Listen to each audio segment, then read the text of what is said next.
చిన్న daddy digital arrest అంటే ఏంటిరా? డిజిటల్ అరెస్ట్ అంటే ఇప్పుడు ప్రజెంట్ జరుగుతున్న ఆన్లైన్ మోసము. దానికి ఏమేమి తగిన చర్యలు తీసుకోవాలరా? అది ఎలాగంటే ఇప్పుడు ఈ వీడియోలో చూడండి ఎట్లా అరెస్ట్ చేస్తున్నా. హలో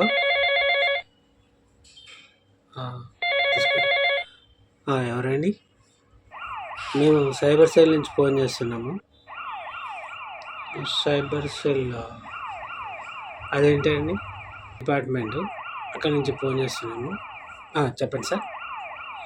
మిమ్మల్ని డిజిటల్ అరెస్ట్ చేశాము. మీరు ఎక్కడికి కదలొద్దు, ఉన్నర నుంచి బయటకు వెళ్ళొద్దు.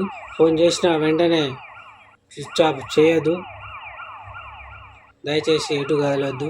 మీ కదలికలన్నీ మాకు తెలుస్తున్నాయి, మేము చూస్తున్నాము. ఇక్కడికి వెళ్ళకండి. మీరు చేసినా చేయకుండా గవర్నమెంట్ ఆర్డర్ పంపిస్తున్నాము. చూడండి, ఓపెన్ చేయండి. ఫస్ట్ ఒక వ్యక్తికి ఫోన్ వస్తుంది. ఆ ఫోన్ నుంచి మిమ్మల్ని డిజిటల్ అరెస్ట్ చేసినామంటారు. దాని నుంచి ఆ ఫోన్ అతను భయపడిపోయి ఏం చేయాలో అర్థం కానీ కన్ఫ్యూజన్లో పడేస్తారు. అప్పుడు తను ఒక ఫైల్ పంపించి ఫోన్ తనలోకి తీసుకొని ఈ పాస్వర్డ్ సివివి పిన్ అడుగుతారు.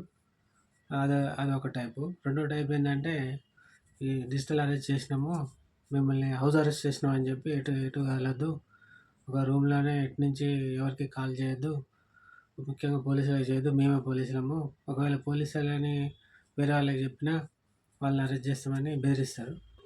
అయితే డిజిటల్ అరెస్ట్ మన దాంట్లో అసలు ఉన్నదా లేదా? మన భారతీయ చట్టాల ప్రకారం డిజిటల్ అరెస్ట్ అనేది లేదు. భారత రాజ్యాంగంలో ఎక్కడా కూడా లేదు. మరి డిజిటల్ అరెస్ట్కి తీసుకోవాల్సిన జాగ్రత్తలు ఏంట్రా? అది దీనికి ఏం చేయాలంటే వీడు వెంటనే 1930కి ఫోన్ చేసి హాజరైందని చెప్పాలి. చెప్పడం వల్ల వాళ్ళు వితిన్ 24 అవర్స్లో గోల్డెన్ అవర్స్ అంటారు దాన్ని. వెంటనే ఆ అమౌంట్ని, ఆ అకౌంట్ని ఫ్రీజ్ చేయడం జరుగుతుంది. ఆ అకౌంట్ పెద్ద మొత్తంలో అయితే వెనక్కి రావడం. సైబర్ నేరగాళ్ళు ఈజీ మనీ కోసం అమాయకులకు ఫోన్ చేసి వాళ్ళు బురిడి కొట్టించి ఈ ఫోన్పే, గూగుల్ పే ద్వారా ఈజీ మనీ రావాలని, తొందరగా రావాలని ఏం చేస్తున్నారంటే ఇలా రోజుకు కొత్త పందాలు ప్రయత్నం చేస్తారు. తెలియని వ్యక్తులకు తెలియని ఫోన్ కాల్స్ లిఫ్ట్ చేసి అనవసరంగా ఇబ్బంది పడద్దు. ఏమన్నా ఉంటే ఈ నాలెడ్జ్ పర్సన్ కానీ అందరికి షేర్ చేసి చెప్పుకోవాలి. Thank you.